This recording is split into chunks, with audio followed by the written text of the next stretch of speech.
Now get this. How do I know I'm going to heaven? Because I can't go to hell. Why can't I go to hell? I don't have any sins to pay for. I can't go to hell. Why? I don't have any sins to pay for. How come? Christ paid for mine. Didn't he pay for yours? Ain't that what we teach? Christ died and paid for your sins. But we really don't believe that because, well, if I sin, I'm going to hell. Well, what did he die for? So I can't go to hell today. I got some more good news. I can't go to hell in the future.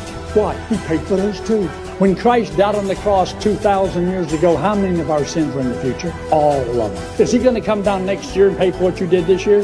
No, he paid for all the sins of all the world, for every individual 2,000 years ago. He only had to do it one time because it's appointed unto every man once to die, and after this the judgment. So how many times must Christ die to pay for all my sins? One time. That's all I'm going to die. So it doesn't matter how long I live, I'm only going to die once. Well, he died once for all my sins. So I don't have any sins to pay for. He paid for them.